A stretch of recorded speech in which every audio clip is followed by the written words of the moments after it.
Hardcore Lies. Hey guys, Rob from Georgia here with you. I'm your Wednesday night host here at BodyBags. It is week 359. It's random week, and so I decided to go with something not so random, and that is my go-to, my love for Italian cinema, and a movie that just recently found its way into my collection. Man, you don't know how long I've been wanting this in my collection. From 1994, Michele Soavi's Della Morte dell'Amore, or Cemetery Man, starring Rupert Everett, of course, and along with Francis Lazar as Nagi, of course, Rupert Everett playing Della Morte, and Amy Fulci, or Anna Fulci, of course. You can't escape Anna Fulci in this film.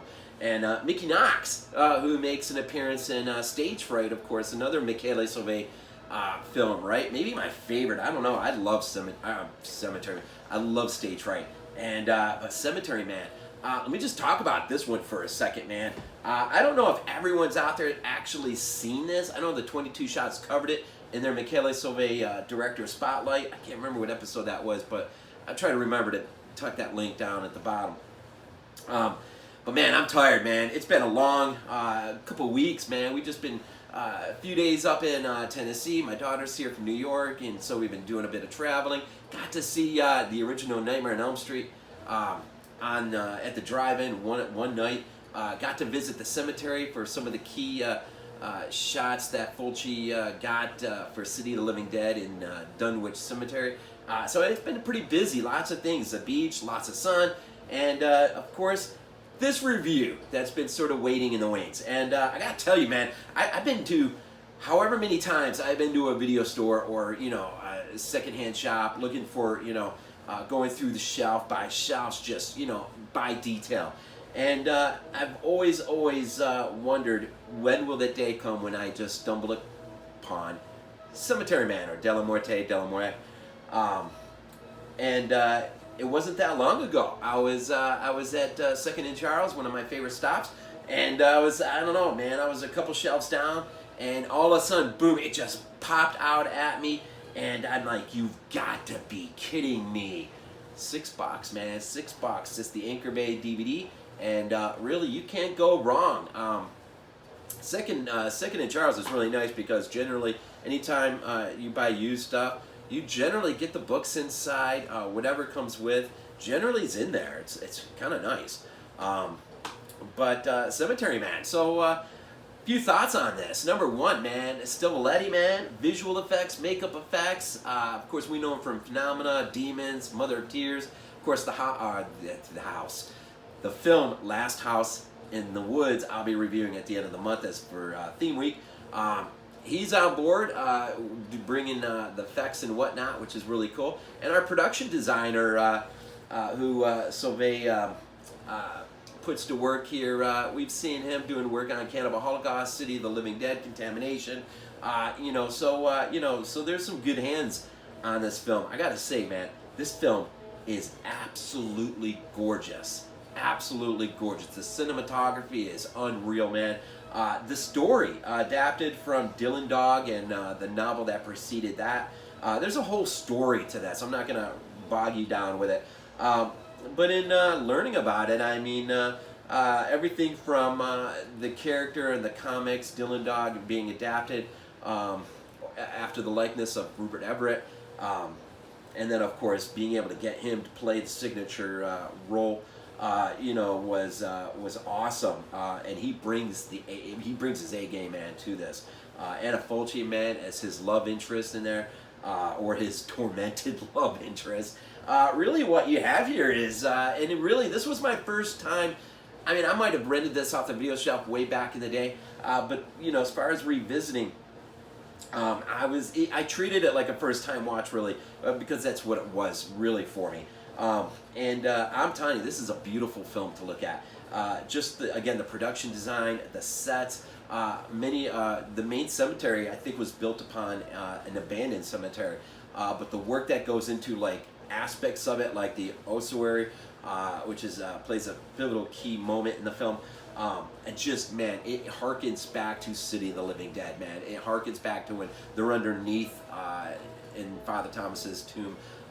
Just, man, some absolutely awesome stuff. But basically, really what you have here is a guy who is sort of like the gatekeeper between the living and the dead. He maintains a cemetery at Buffalo Township, and he really is counted upon by the town in a kind of a weird, bizarre way to sort of maintain things at the cemetery. And he gets sort of, it's sort of a mundane life that he lives because of the trees in the cemetery that feed certain things into the ground via their root systems.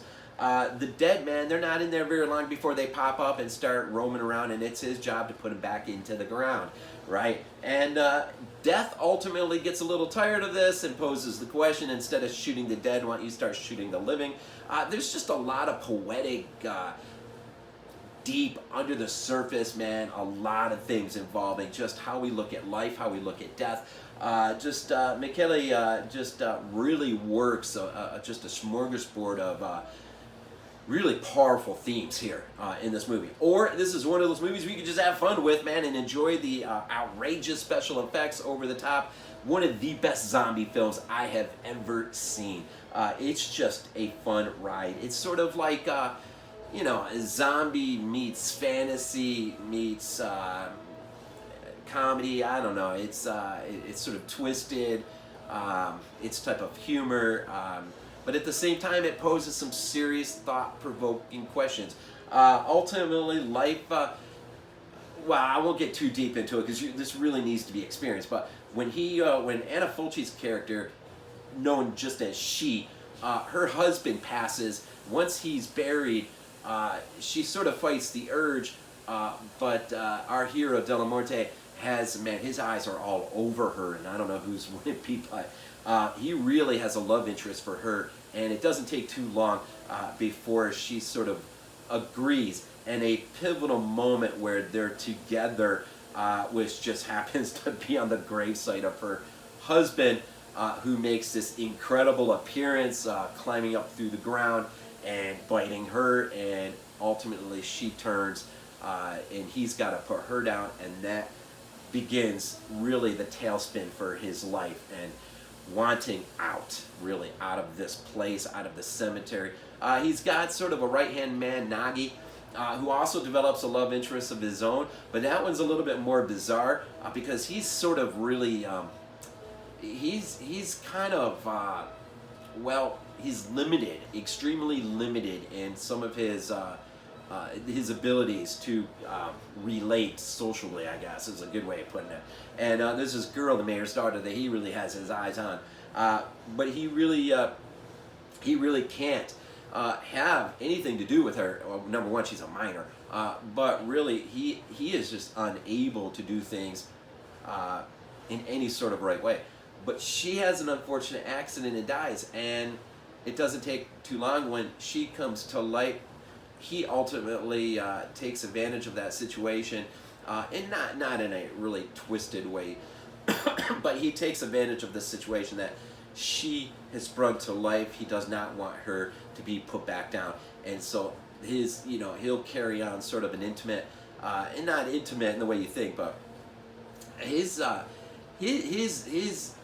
level that he's working at is really not too far from the ground, and so really a lot of it is about just spending time talking, admiring, just being in just daze, I guess, over her, and so that is a unique aspect. And once De La Morte's life really starts spinning out of control, he will resort to anything and everything, including killing random people, not so random, to basically just somehow create a massive wrinkle that will get him, one way or the other, out of this sort of place that he's in. And where he ends up ultimately at the end, well, you need to see it unfold for yourself.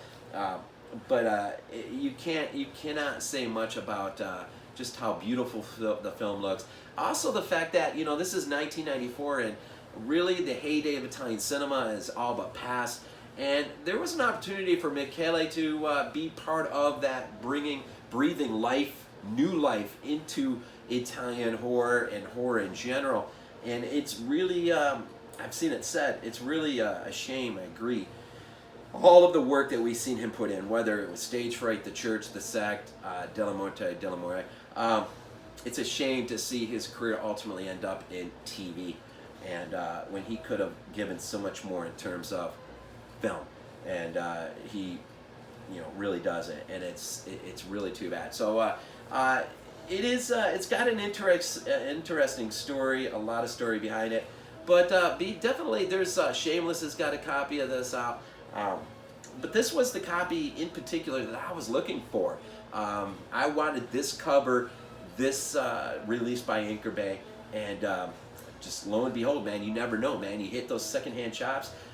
Don't be afraid to spend some time and just go through shelf by shelf by shelf. That's how I came across Dead Alive for a measly $8. Came across this for a measly $6. And a lot of films that I have that are a lot cheaper than that. But sometimes it's just long, enduring patience. But it finally paid off for me because I finally got the film in my collection that I've been wanting for a very, very, very, very, very, very, very, very long time. And anyone knows me in the groups and whatnot knows how often I have brought this film up and definitely wanted to get my hand on a copy. So there you go. It does happen. You just got to be out there in the wild, man. You just got to be on it, I guess. So, all right. So week 359, I bring you a Michele Soavi film. First time into my collection. Really first time watch. Probably saw it when I was earlier. But I definitely, man, you've got to revisit this or just see it for the first time somehow, some way. There is a copy on YouTube. I noticed. I thought I was gonna have to recheck this out one more time when I was on vacation. So I looked to see, and there is. It looks like a decent transfer too, sitting on YouTube. You never know how long these things last for. So it's something you don't have in your collection. You can't find digitally. YouTube. I'm pretty darn sure. There is one right there. So, man, Cemetery Man, freaking awesome stuff, man. Michele Soavi, man, 1994.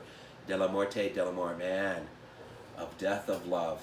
Just some deep, deep probing stuff, man. In week 359. Italian cinema, man. Italian cinema. It's awesome. It's good stuff, man. Leave you guys with, as always, go Bills. This is not a dream. Not a dream.